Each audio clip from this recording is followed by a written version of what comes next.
Well, that happened. While training up my team, I overestimated Bean's defense against his Lunatone, and after one rock throw and one confusion, it killed my Bean, the Shelter. So I'm just gonna... Oh, thank you, can't escape. Okay, I'm just gonna revenge kill you with Ampere. No, I'm not gonna do that. I'm just gonna run. Not the best start to this video, huh? So, let me run back to the Pokemon Center and give Bean a proper burial.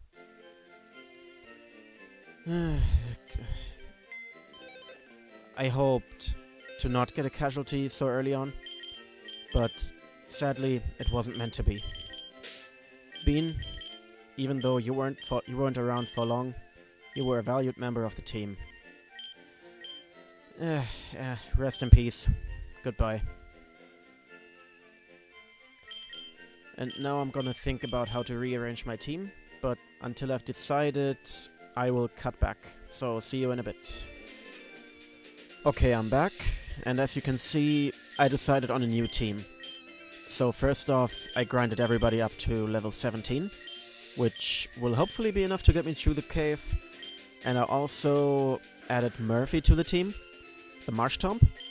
Here's his moveset, in case you're interested. And because I'm only allowed to have one gift Pokemon on the team, I had to remove Gex, the Grovyle, and instead I added Colonel, the Sunflora. Now, Sunflora is the definition of a one-trick pony. It really can only learn grass attacking moves, but it's decent at what it does at the moment. Like Razor Leaf is a good move, criticals occasionally, so I think, at least for Mount Moon, this will be a good enough team. So, without further ado, let's go. Start exploring the cave. Bean, I will avenge your death, I swear. I still can't believe I let that happen. Have it die— oh, Bullet Seed. Have it die against a wild Lunatone of all things. While Lunatone and Solrock... yeah, that's what I thought. Lunatone and Solrock I always underestimate, because they're one of those prime examples of overlooked Pokemon, for some reason. And because of that, I never think about how strong they really are. Like, Solrock has decent attack, Lunatone has decent special attack, which is why one confusion knocked out my kind of weakened Bean. So, at least that tells me to be more careful for any future encounters with them. Oh, and by the way, check this out. I finally bought Repels, yay! Unfortunately, they're only the normal type, which means they're gonna be running out quite soon. But at least it'll get us through part of the cave. What are you saying? I'm not even a man! Well, at least my trainer isn't. I'm obviously, I mean, can't you tell? But yeah, again, with the gender-specific dialogue that was never changed. I don't know why. So, Bugcatcher Kent here has a Weedle. Seriously? A level 11 Weedle? You could have had a Beedrill at this point, dude. What are you doing with your life? There, that's what you get. And what else are you gonna have? A Caterpie? No, a Beedrill. Okay. There you go, at least you got something right. It's like, oh man, if I lead off with my weakest Pokemon, maybe he'll underestimate me. Nope, I got the counter. Confusion. Okay, but it's kind of weird that the first Pokemon trainer in the, like, rock-type cave you see is a Bugcatcher. I don't know, it just feels out of place. I mean, of course they're not gonna hit the hard hitters right at the beginning of the cave, but still. Put in a Hiker with like 2 Geodudes or something. Okay, 408 experience, very nice, that's half a level up. And yeah, I got you. Now you're coming with me. And can I have your Beedrill, by the way? Oh, whatever. Next up, yeah, there's another Lass, who I believe in the originals had an Oddish and a Clefairy. So I'm just gonna keep Eris in the front. What, you have friends? Cool. Okay. So, is my prediction gonna be right? Nope. Well, Cleffa. It's almost a Clefairy. Doesn't mean that it's gonna pose much of a threat, though. Yeah, no, it's... Oh, critical. Nice. Good job, Aris. And there's the Clefairy. Here we go. Too bad I got my little monkey fella here to take care of that business. Even though in later games Clefairy became resistant to fighting when it got the fairy type. In this game it's just another bland, normal type, pink, cutesy. Goes down in one fighting move. Kinda weak. And less Iris, what do you have to oh, yeah, that's not generic at all. Oh yeah, one thing I noticed while grinding. As you see here, Aris is my only female team member. And which kinda turns my team into a reverse harem, I guess? And I'm not sure if I'm okay with that. So I hope I can replace one of them with the female Pokemon later. Time will tell. Because, to be honest, I'm not planning to keep around Colonel for long. Because I'm not a fan of Sunflora, really. And here's Team Rocket, the Pokemon gangsters. Which is why I'm really happy that I have Murphy with me now. Because Team Rocket tend to use poison types. Well, in this case we have a Sandshrew, but that's more the exception rather than the norm. And Murphy has Mudshot, which is very effective against poison. Plus I have Confusion on Philemon. So they should go down like chumps. Oh, he's Poochyena. But even against dark Pokemon, I have a counter. Pilkington is gonna take care of business. Wait, doesn't Poochyena have Intimidate though? Not this one, okay. I think the other ability it can have is Runaway, which is incredibly useless in wild battles. Not wild battles, I mean trainer battles. And here we have Zubat, kind of the stereotypical evil guy and cave Pokemon you're gonna see. While Zubat is very ubiquitous in the Pokemon games, I quite like it, especially its evolutions. And I never really understood the hate against Zubat. Like, all over the internet you're gonna see pictures. Oh, you're gonna go into a cave, better bring repels. Oh, you're gonna be attacked by 500 Zubat, watch out. Haha, Zubat sucks. I never really got that. Like, it takes like 3 seconds to run away from a Pokemon. And Zubat usually are on low levels, so runaway is not an issue. Running away is not an issue. Just look at it, move on with your life. But yeah, as I said, I'm a big fan of its evolutions, especially Crobat. I actually did a Nuzlocke in a different version once. I believe it was Platinum. Yeah, it was Platinum, yeah. And I used a Crobat in that version, and it saved my butt quite a few times. Because it might not look like it, but Crobat is actually really good defensively. Like, its main stat is obviously speed, but other than that it's well balanced. It has a good attack, it has decent defense, special defense as well, plus a good moveset. So, in pretty much all Pokemon games where it's available, Zubat is always a good one to pick for a Nuzlocke. But unfortunately I don't have a Zubat yet, so I'm unable to use Crobat.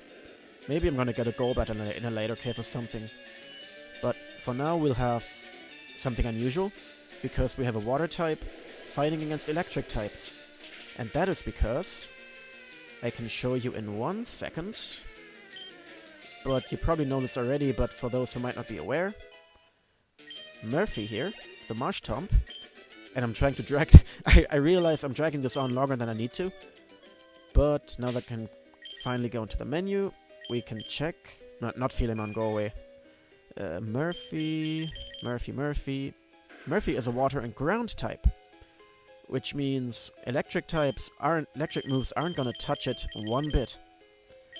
So that actually tricked me a few times when I was a young bab. When I played Pokemon Gold for the first time and encountered a Wooper. My train of thought was, oh, Wooper, this Pokemon's blue, which means it's gotta be a water type. And because it's a water type, I have my Mareep here, and I'm gonna use Thundershock and defeat it immediately. Brap. Wrong. It just didn't take the Thundershock at all. It just completely shrugged it off because of its ground typing. And that just completely blew my mind. Because at that time, I didn't piece together that water and ground... Like, for one, Wooper didn't look like a ground type to me, and after that, I didn't even put together that water and ground would be two types that go well together. So, if Game Freak tried to trick players that way, they really succeeded. And what's worse about the story is, I believe at that time, I even had the guide for Gold and Silver. So, I had the guide, I read it countless times probably, and I still didn't figure out that Wooper was a water ground type. I mean, nowadays, obviously, there's slight exaggeration intended.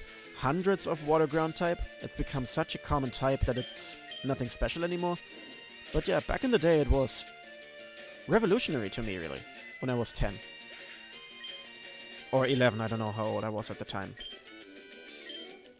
But yeah, this time, when I see a Wooper, I'm prepared, because I will just Razor Leaf it all the way back to San Francisco. And now, Wooper and Water Ground rant aside, we're back in Mount Moon, just exploring further. Who's this guy? He's excavating for fossils, and he's just a useless NPC. I don't know what his deal is. Well, I guess he's here to tell you, well, fossils exist, but you're gonna learn that later on in the cave anyway, so I'm not sure what his deal is. Okay, now we got Lass Miriam, and she has an Oddish. Yeah, I don't know why, but Lasses tend to use grass types.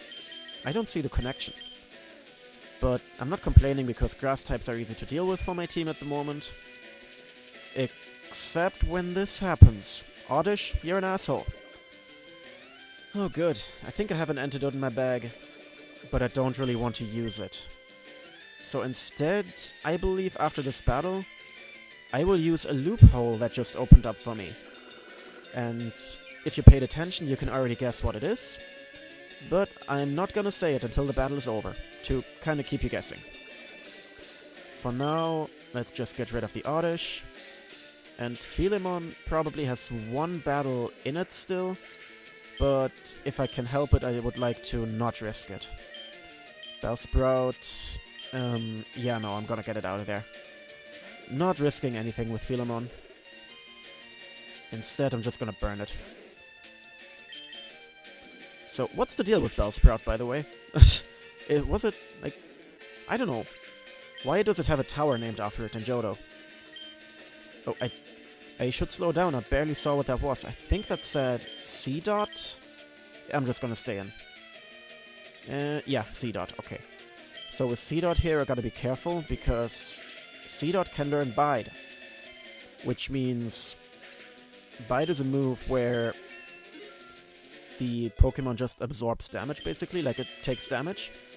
But after, I believe, 2 turns, it deals damage equal to the damage it took. Or maybe even double, I don't know. And if you see a Pokemon use Bide, if you can help it, don't attack it at all. But yeah, if you do attack it, make sure to knock it out fast. There's been plenty of Pokemon that were killed in Nuzlocke because of Bide.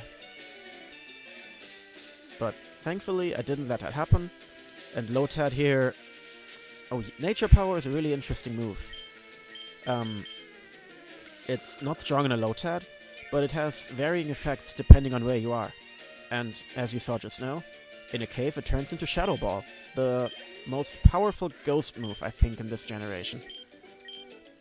And fun fact about Bide, Murphy here tried to learn Bide, both as a Mudkip on level 15, and as a Marsh Tomb on level 17.